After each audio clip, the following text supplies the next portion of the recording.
What's good, YouTube? It's your boy TJ, back with another motherfucking reaction, my nigga. And today, I don't know if it's gonna be another reaction, because I recorded a couple of videos. I just don't know which one's gonna come out yet. I don't know which one's gonna be my first video, because I feel like I'm low-key ass at this shit. I'm not gonna lie. Y'all let me know in the comments. But this may be the first one that I'm gonna fucking upload. And I want to consistently upload every single day. So starting from with this one, it's up. And we gonna go up together, nigga. You feel me? Y'all just hit that subscribe button, hit that like button, comment on different stuff that y'all would like me to see me react to. I'm open to watch different shit, or watch scary shit, funny shit, sports, shit like this, music, anything. Y'all let me know, but we're gonna get straight into it. Welcome back to another episode of Swamp Stories. For this episode, we continue the long-awaited Baton Rouge Part 2. But before we get into it, make sure to leave a like and subscribe if you're new. You can also follow the Instagram page as well. So let's get into it. I ended the last episode around 2011, but I skipped over a huge event that occurred just a few years earlier. Let's head back to 2005. On August 23rd, 2005, one of the worst hurricanes of all time swept through the state of Louisiana. Although Hurricane Katrina touched a good portion of Louisiana, New Orleans ended up getting hit the worst by far. The city's poor infrastructure led to flooding all over, which ultimately destroyed most of the city. Thousands of people were left in the flood with no food or drinking water. That would be until September 3rd, when the entire city was completely evacuated. Hit this ramp, where as you can see there are personal belongings all along. This is where people camped out for days waiting to be rescued. It's not pretty. Mountains of people. That shit is insane, like knowing that you can't go back home, bro. Like, you really can't go back home. That shit is underwater, bro. And you gotta camp on a bridge, hoping someone comes to rescue you, bro. I can only imagine what them niggas was feeling for real. Like, I was mad young when this shit was going on. I was like 3 years old, so I don't even know actually. Like, this is my first time actually, like, seeing videos and shit about it. I didn't even know it was this bad for real. Because I've seen hurricanes, but I've never seen it this bad. Like, this is crazy. People's belongings left behind when they were rescued litter the landscape. 80% of New Orleans was flooded. Billions and billions of gallons of water swept over the city. Now, you might be wondering what this has to do with Baton Rouge, but trust me, it'll make sense. So after everyone in New Orleans had lost their homes, cars, and jobs, FEMA stepped up to the plate and paid out money to everyone from New Orleans. Now mind you, New Orleans was already one of the poorest cities in the country. And on top of this, some would say that it was the roughest as well. It was filled with housing projects such as the Magnolia, Calliope, and St. Bernard, which were known as awful places. So here's what happened next. After receiving thousands of dollars in payouts, these residents began finding new cities to live in. Some went to Atlanta, others went to Houston, but a large amount decided to stay closer to home and move to Baton Rouge. And here's what began happening. All of these cities started to have major issues.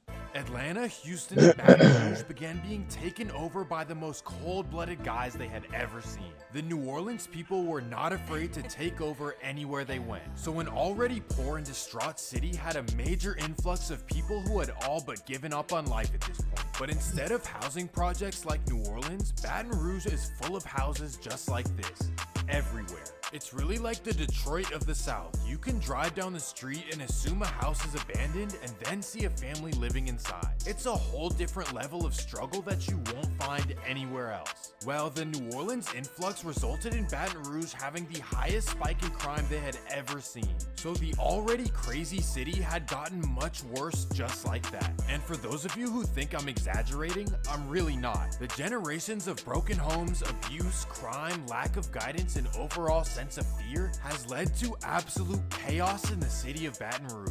And unlike other cities where rivalries have been consistent for generations, in the 225 it all changes on a daily basis.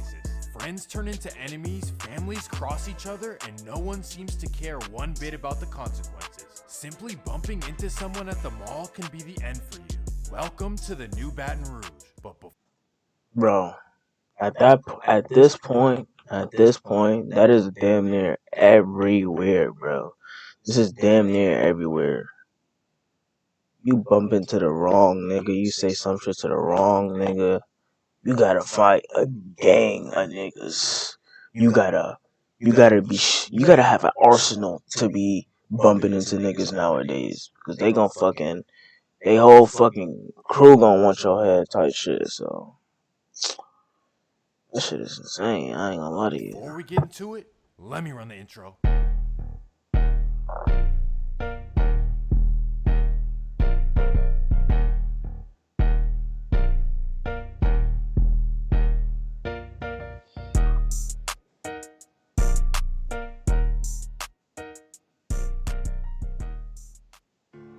Baton Rouge has changed a lot, but in order to see how it got this way, let's head back to where we left off. After Boosie moved to Atlanta, South Baton Rouge was still all together. In fact, a lot of people would still call the top and bottom family at that point, despite all the internal affairs. So let me recap for those of you who don't know. South Baton Rouge has two groups. First, you have TBG, also known as Top Boy Gorilla. They represent the top of South Baton Rouge. And then you have BBG, who represent the bottom. Anyways, as the years went by, some members ended up in Angola, others at Winfield, and a small few were able to successfully leave that life.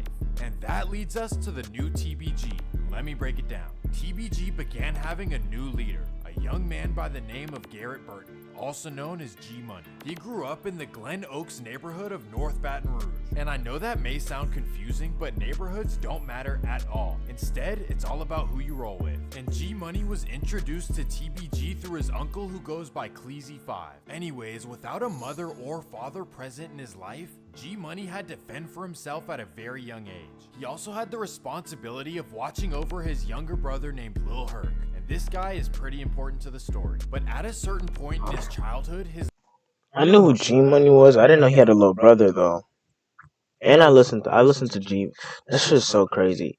I found out about G Money, bro, and literally the day I find out, that same night the nigga died. Like, that shit was so insane to me. It was literally so insane to me. Like, I was literally listening to his music, and then like the next morning I find out that he died. It was like, and it was the first time me ever listening to his music, and I was putting his music on hold for like probably like 3 months, bruh. Like, I was seeing his music, never listening to it, and then the day I finally listened to it, the nigga passes away. That shit was so crazy. His living situation became so staggeringly bad that a close friend of his would allow him to come stay with him. That would be Frederick Givens, also known as Fredo Bang. And here is the house they lived in together. When I say that Baton Rouge is on a different level of trenches, believe me. The fact that this house was a step up for G Money is hard to imagine, but this is just a regular thing for the kids in Baton Rouge, abandonment and poverty. But regardless of their unfortunate upbringing, the teenagers would come together and begin making hit songs and catching fire in Baton Rouge. They signed to the local TBG Records, and that's how they were first able to get off their feet. And this is around the time that G Money's brother Lil Herc began bringing around his best friend from North Baton Rouge. That would be a kid by the name of Kentrell Galvin, also known as Youngboy. Kentrell grew up in North Baton Rouge on 38th and Chippewa. He and Lil Herc were inseparable as kids, like the closest that best friends can possibly be. Most people have no Damn. 2023 the best way to make money. Y'all boys, y'all fuck with me. Boys and girls, y'all fuck with me. I'll buy this YouTube just so we could just watch the video through. And they say friendship is based on commonalities, so it's no wonder that Youngboy instantly clicked with Herc, G Money, and the rest of TBG. They all had the exact same story. Youngboy's father was never around, and according to him, his mother wasn't around either. So for most of his childhood, he was left to fend for himself and grow up way too early. After doing a juvenile bid, Lil Herc would introduce him to his older brother G Money. And at this point, Youngboy's living situation had gotten so bad that G Money actually had to move into his place. And sadly, this is when division would begin, but not exactly how you would imagine. Youngboy would get into a dispute with his cousin named Boozilla over some stolen money. Boozilla, who is a certified BBG member, was not happy, and according to G Money, he tried to line up his own cousin for the back door. So in response to his cousin, YoungBoy would begin rolling with TBG for his own protection. He was so embedded within TBG that you can even see him wearing their apparel. So G I remember that shit. became a big brother for YoungBoy, and they were all against Boozilla and the rest of BBG. While TBG Records ended up signing YoungBoy to an awful deal with no cash advance or industry push. And in all honesty, their focus was on G Money, and YoungBoy was kind of an afterthought. So after months of not getting paid, YoungBoy distanced himself from TBG and created his own group. That would be NBA, also known as Never Broke Again. And here is the big dilemma. YoungBoy had just burnt the bridge with G Money and the rest of TBG, and he had previously burnt the bridge with Boozilla and BBG, so he had to swallow his pride one way or the other, because in Baton Rouge, having multiple rivals is a recipe for disaster.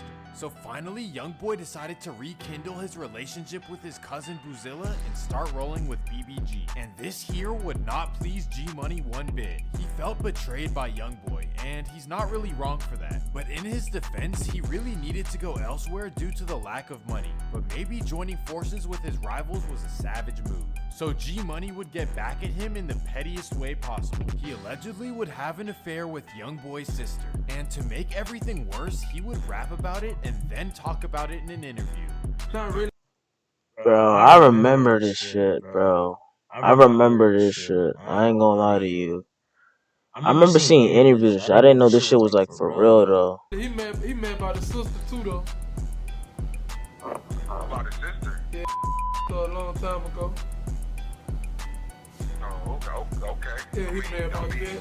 Although this may seem like just a petty move between friends, in Baton Rouge, That shit was petty. You seen it in his eye. He knew that was petty. He knew what he was doing. That was petty, bro.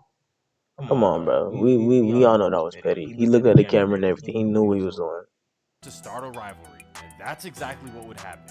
TBG became instant rivals with NBA and BBG, and here is where things get crazy. November 2nd, 2016. Boozilla leaves his house on the 1900 block of Nebraska Street, and he heads down to Highland Road. But as soon as he turns the corner, bam!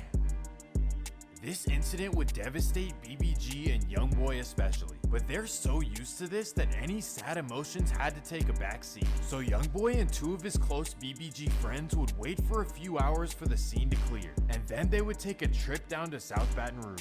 They locate the house of the people that they think are responsible, and bam! They did not complete the mission, so the next day they would try again. Thankfully, everyone was the next day? Come falling down just a few weeks later. On November 28th, 2016, YoungBoy was arrested just before a show in Austin, Texas. Now mind you, in California, you wouldn't be surprised if he was released, but this is Louisiana, one of the strictest states in the country. But somehow YoungBoy was released after just 7 months in August of 2017. Here was his punishment, a $5,000 fine and 250 hours of community service. However, the driver, whose name is Derek Geis, got sentenced to 2 years, and this definitely raised some eyebrows in Baton Rouge. Also, Derek Geis is the brother of NFL running back Darius Geis, which is wild. Anyways, after YoungBoy got out, he went on to release his hit song Untouchable, which took him to the next level. But while his mainstream success is going well, things in Baton Rouge are in complete chaos. Everyone began looking at My nigga, I had no clue all this shit was going on while he was releasing all this music. Well, I knew some of this shit was going on, but like all this extra shit about him going to jail. at G Money for being responsible for what happened to Boozilla. Their rivalry was known for a long time, so it only made sense, and BBG was thinking the same thing. And that takes us to September 10th, 2017.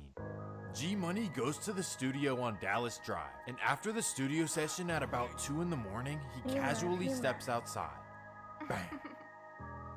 Baton Rouge was instantly in shock. G Money was one of their biggest up-and-coming rappers with millions of views and a bright future. And after this, like I said, bro, that night that he died, I was listening to his music for the first time, bro. And it was so crazy because when I was listening to it, I was like, damn, bro. I should have been listening to his music. And I was like, damn, I can't wait till he drop more new shit, bruh. And I go to sleep, wake up next morning, and I see that he dead, bruh. That shit is just so trifling. Eyes were pointed in one direction, NBA YoungBoy. However, no arrest would be made, at least for a few years. Sadly, after this happened, G Money's best friend Fredo Bang was locked up and had to receive the news over the phone. And the craziest part is that when he went down in early 2016, everyone was still friends. In just over a year, a small friend group had turned into the city's biggest rivalry. This is just how disagreements are handled in Baton Rouge. Fredo Bang was not fazed one bit, and that introduces us to a new character, a man by the name of Mayoshi Edwards. Yoshi! And this guy is absolutely insane. He doesn't care who you are or where he finds you. He is always ready. And because of this reputation, Hey, this nigga a Grim Reaper or some shit, bro. I've heard of some of the shit that he be getting charged for. he earned the highest rank within TBG, especially after this next incident. May 4th, 2018. YoungBoy's manager Desmond Hardnett, also known as NBA Dump, is hanging out in front of his childhood home. This is in an area called Valley Park or College Drive, which you can usually hear YoungBoy refer to in his music. Anyways, somehow he gets word of Dump's location, so he allegedly gets in his car and heads down to Valley Park. And boom, there he is, a heavyset man in the middle of the street with his girlfriend. Bang. Damn, bro. Why he say the heavy set, man? Why? But it wouldn't be long before they would return the favor. On November 25th, TBG's manager Boulevard Quick went live and dissed YoungBoy and his mom. On the floor, I got us keeping it too real. Yeah, man. Then YoungBoy would respond. But if I ain't tripping,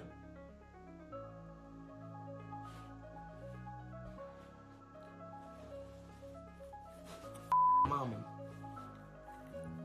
I ain't see that nigga.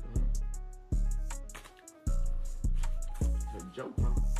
Don't mix my rap life with my music life. You gonna see when I have a laugh. The little boy Quick was talking about me, but I really got on him to tell him that I'm sorry. I came to tell little Boulevard Quick that I'm sorry. I'm sorry that I made you cry, boo. For real. I'm sorry, boo. I'm sorry I put your name. You want to be like me? My bad, y'all. Hey, y'all subscribe, bro. I buy this YouTube shit. You can watch the videos ad free, fuck with me. She ugly. She got man features. I'm sorry, boo. I'm sorry for talking about you, cause you look like a ball. You got round features, boo. I'm sorry. She wanna be a comedian so bad. You wanna be a rapper so bad. I'm sorry I made you cry. And it's safe to say that this was his last straw. But first, they would have to locate where to find Boulevard Quick. Somehow the next day they got his address, the Lakeside Villa Apartments, an upscale community near the very last exit of Baton Rouge. But this wouldn't be far enough to get out of NBA's reach. On November 26th, they would sit outside. Why does your baby Joe for?